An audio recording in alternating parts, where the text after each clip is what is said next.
Hello, friends, and welcome to episode 1 of the Goon Sesh podcast. This is episode 1, the episode that comes first at the beginning, the introduction episode at the beginning of a series of episodes. I'm Eddie, and today I have Garrett here today. Nice to meet you. Nice to meet you, yes, correct. Oh, okay. So, I'll just begin, and we had questions about, do you think Andrew Tate has been a net positive for young men? I would say so. I think there's certainly some harm that could be done, and I don't think that everyone trying to be like Andrew Tate is a good thing. I would say that's definitely a bad thing. But I think he is a force moving men in the right direction.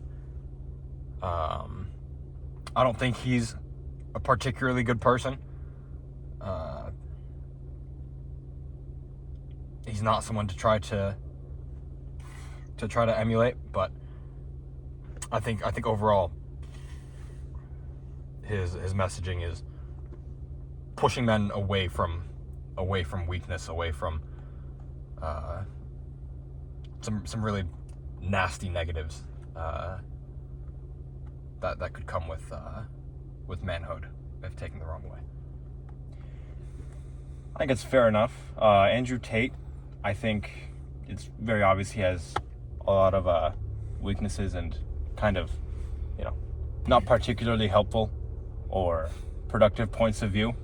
Maybe most of them, but at the same time, I think if you had to imagine a world where the millions of young men that were exposed to Andrew Tate's message never saw it whatsoever, at all, any part of it, that is probably worse. Now, self-improvement as a whole is definitely bigger than Andrew Tate or any individual person.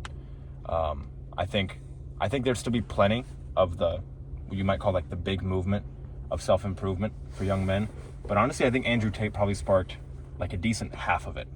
Like a lot of the big self-improvement creators came after Andrew Tate. And as a result of the fucking just fame that Andrew Tate brought to the whole thing. And a lot of it was fucking retarded. But the parts that weren't really got amplified by a lot of people. So I think a world where Andrew Tate never existed at all, yeah, it's probably worse. What specific ways do you think Andrew Tate could have been more of a pure positive influence? I ask because I'm actually not sure, and I'm wondering what that would have looked like. I think I'm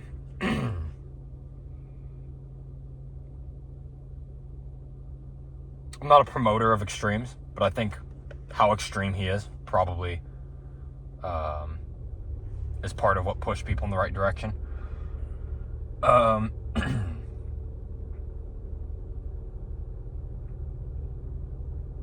No, maybe not, because how extreme he is quite possibly almost certainly push people away. You could argue, the men who completely reject all of his ideas, they were never going to be anything more anyways. Sure, but if you could present the ideas in a better way and, less aggressively, less coupled with more negative ideas that I think most people agree are probably not positive opinions, positive things for the world. I think if they were less coupled with those negative influences, less people would have been pushed away. More people could have gotten the positive that did come from his message. Because when you have to search for the positive through a whole bunch of very interesting takes, it makes it's less accessible, You have to spend more time for less good. That's gooey good. I thought about the extremes thing, and it's actually a pretty common, I don't know if you'd call it a debate, but I'm actually, I do think it's a little bit of a dilemma because I can think of at least a few other self-improvement, well, YouTubers, influencers, who maybe have had a similar influence as Tate. And honestly, I think the thing that unites them all, the kind of common thread through all of them, is that they all tend to be pretty extreme. I don't know how true this is exactly, but it might be that without an extreme point of view, or a point of view that's at least more like a point of view that's, I guess, a little more polarizing, it's hard for men to actually stick to the message, or for it to feel like a tribe, and for it to be something that people actually stick to. And the one big example of this that I can point to and think of is... Scott, can I get another? Yeah, thank you. Scott, the video guy. Yeah, go ahead. I was going to say the one big example of that I can think of is Hamza. And I say this just completely transparently. I was somebody who was legitimately helped by Hamza. I watched him for the first time maybe when I was barely 17 or maybe late 16. Before you go on, how much did he pay you to say this? It wasn't much. It wasn't that much. Like, I might have still said it if he didn't pay me. Maybe not. But it doesn't matter. So, He helped you regardless. He helped me regardless. The money was the biggest thing. But, like, I started watching him when I was, like, late 16, maybe 17. And he legitimately, in a very real sense, changed my life. And that's why I can see it from both points of view. And that's why when people say people like Tate or Hamza are legitimate, I can't speak for Tate necessarily. I can speak for Hamza because I've actually been around his content ecosystem for a while. When they say they're downright scammers, I think that's just not true from an objective point of view. I think there are legitimately masses of people that he has objectively helped, have gotten extreme value from him, from his content, and no doubt from his paid products. I never bought any of his stuff, but I've no doubt it would have delivered on what it was at least promised to be. The two main things being his community, which is expensive. It's like $150 or $200 a month. And his, I don't know if he does coaching anymore, but other than that, he has his courses. Courses and the community are the two big things. I can't speak for the content because I never bought them and I never saw them, but I honestly believe that people legitimately got extreme value from what Hamza does. But that's, of course, doesn't absolve him from the huge amounts of criticism he's received. And the same goes for Tate. And that is, honestly, a lot of it comes down to their extremeness. That goes for both Tate and Hamza at the very least. I'm not sure they would have helped as much as they did if they weren't extreme, but I honestly don't know if there's a better way. So if it's possible to have the same net positive effect without any of the negatives, then obviously that's better, but I'm not sure that it is. And if there is a way for an influencer to become really big, or at least a male influencer like that, specifically when it comes time to appeal to young men in particular, if there's a way to get their attention, to get their, you might even call it like their respect, without going like that super extreme route, that would probably be better. But I honestly can't think of it. I mean, what do you think? Do you think that might be can you think of a possible way to do that? There might be. Maybe you can. I don't think I've seen What do you think is necessary about the extremism?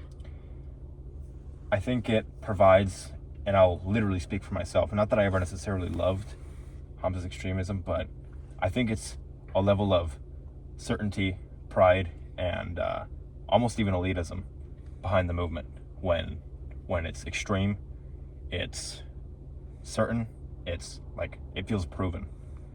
Compared to if Hamza was a guy who got up on the screen, and he's not this at all, who said, I really haven't learned much, so, I can tell you kind of what I've done, and it might work for you, but honestly, I'm not sure. You might have to try it for yourself and all this stuff. That probably most of the people that he's helped wouldn't have even started if that was the messaging. Interesting. Now, that being said, that's not to mention the people who felt, or at least perceived, that level of certainty from him, and then acted on his advice, and then were never helped by it, and in fact, it negatively affected their lives, which we don't see, which is probably just as real as a large amount of people who were helped by his advice. And when you're extreme, you're gonna polarize people, and you're gonna hurt people in the exact same proportion of the way you're helping people, probably.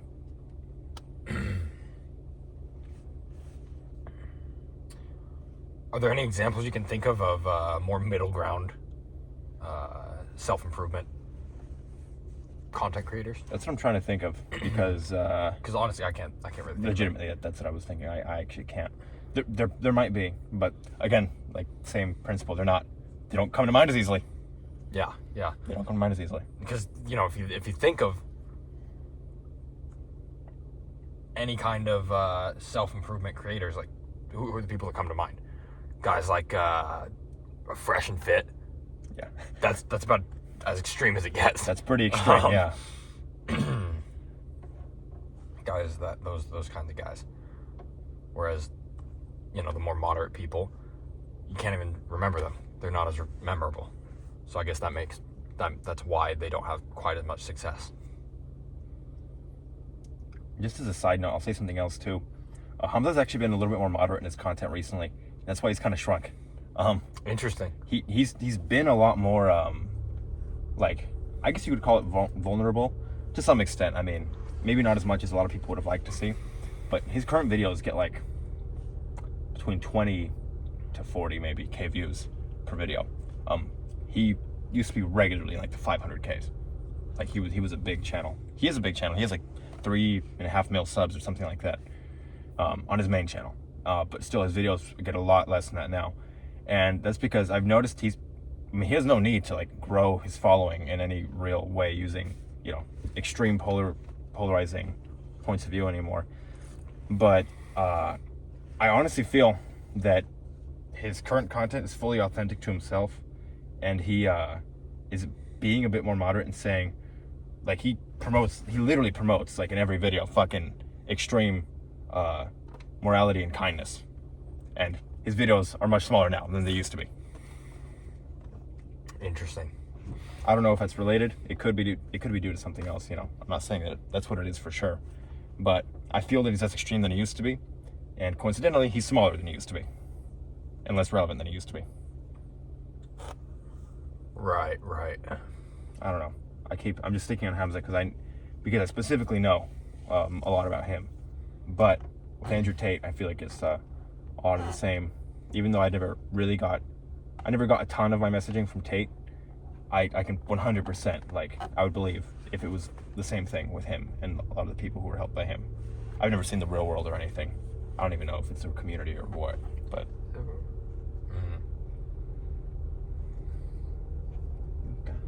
I've seen, I think I watched a video on it a good while ago, before all the updates to it. It's very different now, I've heard, but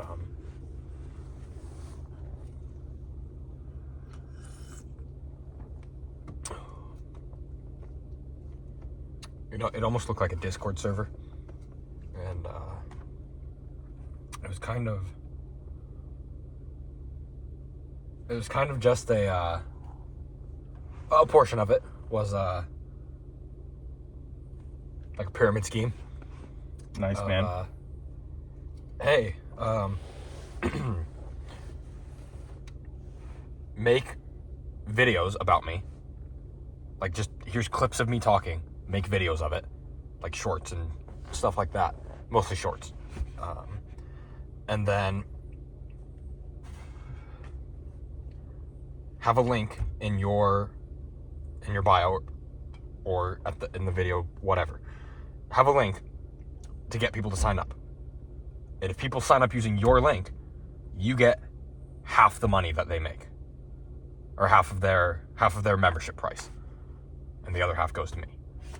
And he said that to all these people, and then everyone who joined that way also got the same offer of, hey, make videos about me, and when more people join, you get half of their membership to join the real world, and then the other half goes to me. No, it's not a pyramid. It's if you flip it, it actually becomes a reverse marketing funnel. So you take... Oh, because he's so generous, yeah, okay. Well, no, you take the founder, and you take his most loyal followers, and you allow them the opportunity to work on the team as expansions of the funnel. So you need to flip it upside down. Right. Just for the audience, this would be a pyramid scheme, but what he's doing is this, a reverse funnel, just for clarity's sake. The audience doesn't exist. There's a human interaction between two people. No, but And this is just a record of that.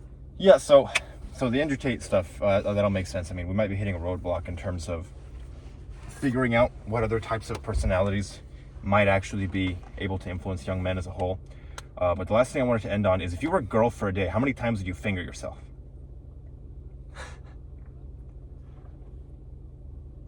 on a scale of 1 to 10 to 20. On a scale of 1 to 10 to 20? Yes. 20 being just the most anyone has ever done, and 1 being like reverse. Like 1 to 10 to 20 to 150 times. You only get one day, and Okay. you don't know until you wake up. So you only get like 16 hours. But you can stay up if you want. No, you can't. Yeah, you can stay up if you want to, but you're gonna be really tired by the end, especially if you've been fingering yourself. Okay, all so day. you're saying 1 to 20, as in, are you like 1 time, 2 times, 3 times, 20 times? Look. If you wake up as a girl, Is it actually a scale, if you or wake is it up just as a how many girl, times? you're gonna wake up and you switch from what you are. I don't know what you are, but you become a girl. Thank you for not assuming. You become a girl, and how many times would you finger yourself? And also, would I be involved? Would you be involved? No, I mean, I'm just saying, whatever you want to say. And also, if me or Harvey could be involved. Oh, you and Harvey. No, whatever, just how many, what would you do if you were a girl? If your guys' hands would do it for me, I see no reason to do it myself. You guys are probably better at it than I am, as I have zero experience touching a woman in any way, much less touching her vagina. I'd certainly like. The closest I've ever been to a woman is like looking out the windshield here and seeing women walking by. So this concludes episode 1 of the Goon Sesh podcast. I appreciate our viewers, our 400,000 loyal viewers. If you're seeing this on YouTube, the number might be a little bit smaller, but don't be alarmed. It's because we primarily post on browsers. And if you would like to see a little bit more, exclusive content, then that link. Please sub to our OnlyFans. That I didn't say we don't have an. We don't have an OnlyFans. We don't have an. If you Sorry. If you sub to our Fansly. My bad. If you would like, the link. Thank you for watching, and make sure to tune in next time for episode 2 of the Goon Sesh, with somebody. It might be Garrett again. It could be somebody else. You need to tune in next time to find out. So what you want to do is subscribe to the link in the channel, and the account, and the membership fee on the browsers, and you just want to have as much and until you can tune in and wait for the next episode to drop, which will be once rent money is due. So thank you very much, and we will catch you on the next Goon. Subscribe to our